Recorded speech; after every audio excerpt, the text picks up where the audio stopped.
installment of my 2021 Design Trends series.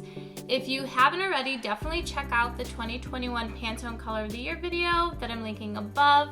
And if you're interested and you want to see how general graphic design trends blend with the surface pattern design trends that we're going to be talking about in today's video, definitely check out the 2021 graphic design trends video as well that I'm linking above, and I'll include both of the videos in the description box below. So today's focus is on the top 10 surface pattern design trends that I'm seeing for 2021. If you're not aware, surface pattern design is artwork that is created specifically to be applied as surface decoration. You see it quite often applied to fabric that is then used to design clothing. It's also used on things like rugs, wallpaper, stationery, and other consumer geared goods like phone cases and laptop sleeves. This could include patterns, illustrations, hand lettering, and artwork in all sorts of styles, as long as they're made to enhance the overall appearance or the functionality of a product. Typically, you're gonna see surface pattern design created in seamless repeat style tiles. I show actually how to do this using Affinity Designer in one of my videos in my tutorial section. I'll link that above as well if you're interested in learning more about that. But sometimes artwork used for surface pattern design can just be individual art elements that are not created as repeat tiles. I wanted to highlight 10 surface pattern design trends that I'm seeing for 2021 that might help you be inspired as you create and design your own surface pattern illustrations. Let's get started. So the first trend I wanted to look at that I thought was really interesting is this idea of abstract patterns. Bold, abstract shapes and cutout patterns are crafted together in this inspirational kind of trend. The whole idea of collaging elements together and putting together those collage layouts to create new depths of interest within design work is a really, really fun and creative and inventive way to utilize these concepts. The next trend I want to look at is this idea of the floral blurs. So I'm seeing a lot of feminine florals in the warmer seasons, of course, but I'm also seeing this idea updated with soft focus filters and blurred filters. There's also these concepts of vintage florals that are then refreshed, and you add in these pretty blooms, and they feel like you get a little bit of a digital approach for this application on summer weighted fabrics for the warmer seasons. It's a really beautiful and inventive way to look at florals in a unique and interesting way. The next trend I'm seeing is retro blooms. 60s and 70s references are continuing to emerge. I love the style of the 70s and the styles of the vintage like 50s and 60s florals, but you're really seeing a focus on the 60s and 70s.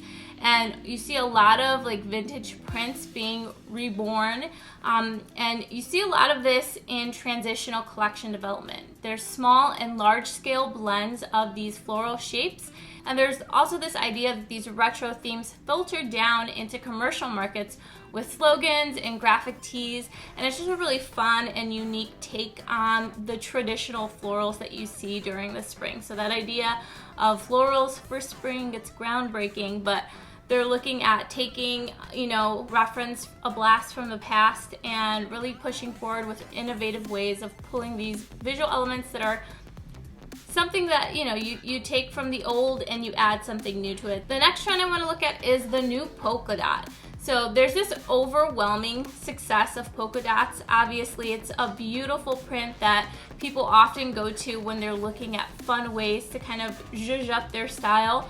But this new take on it is kind of breeding this abstract, irregular focus on the shapes and the spots. So you're seeing use of multi-scale mixes, large-scale and layered prints for a really fun and new feeling. So this take kind of gives polka dots a really new and refreshed feel, and you have a lot of feminine colorways that are being used, and you also see this being applied to sheer fabrications. The next trend I want to look at is Paisley Park. So commercial paisleys continue in these beautiful, really warm, neutral colors, and I really think these help to elevate summer looks. Lineared and more pared back paisleys take hold, and they're a really great solution to the feminine maxi dress, and I think it's really neat and interesting that you see this design come in and out of fashion over the years, and you see it cycling back today. The next trend I want to look at is painterlies. So painterly prints in really beautiful inky washes, and brushstroke patterns are really emerging stronger and stronger this year. And they're really a great way to echo the trend for individuality.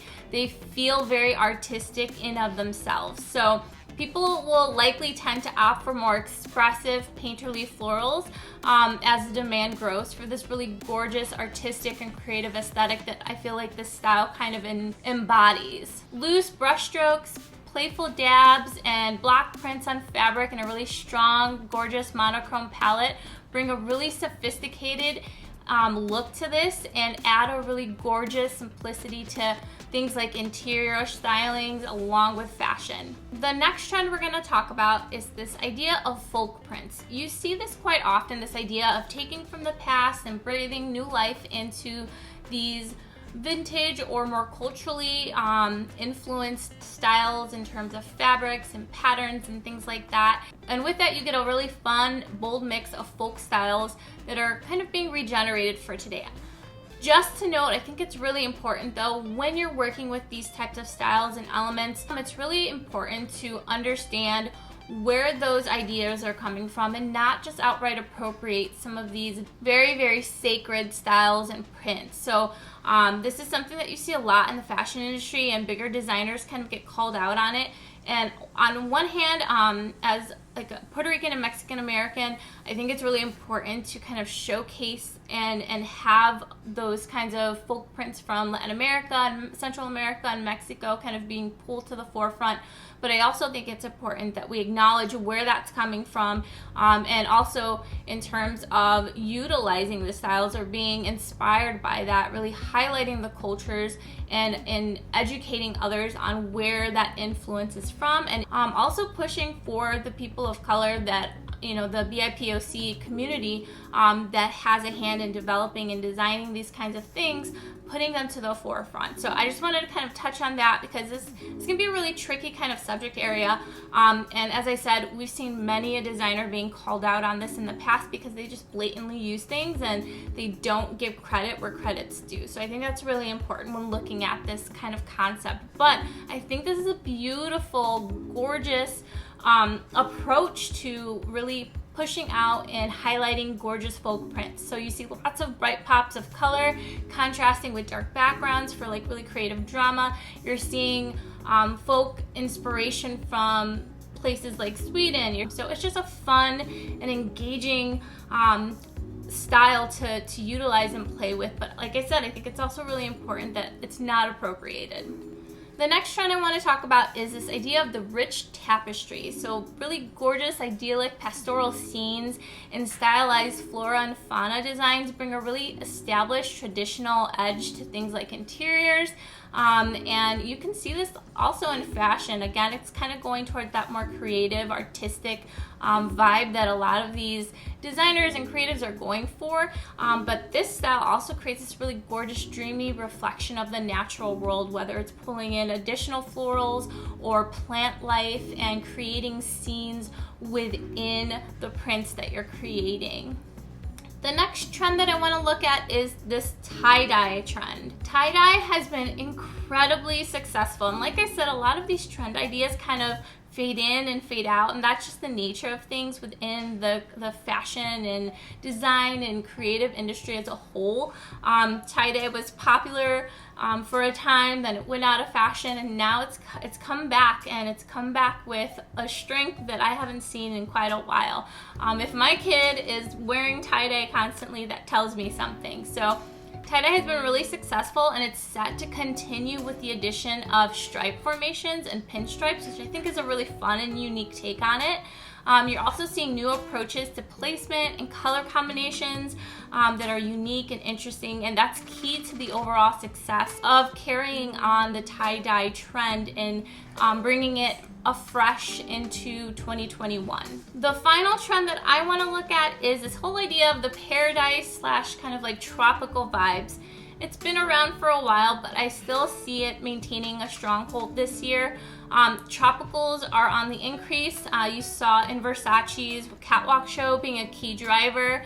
And of course, vacation styles, this is always something that is leaned onto, but they're becoming more and more popular in terms of what you're seeing on the mass market. So exotic botanicals and also things like Eastern flora are really important for destination inspired patterns. So this is a really fun and interesting take on the floral kind of vibes, but looking at it from a tropical perspective. So I just think this is a really fun trend. I think you can create some beautiful prints out of this. And also not just, you know, prints and repeats in terms of seamless repeats, but also really great kind of like iconography that you can create out of this, as well as spot illustrations that could be really gorgeous for some pieces, especially relating to things like stationery. As is the case with a lot of trends, some of these things have been cycled in and out over the years. It seems that a great way to modernize some of these themes is through innovative color options and coordinates to give these themes a really fresh new look. Finding ways to implement these themes in your artwork or surface pattern designs are a great way to really create excitement within your work, and it will allow the pieces that you create to be in line with what is likely to be popular with consumers in the coming year.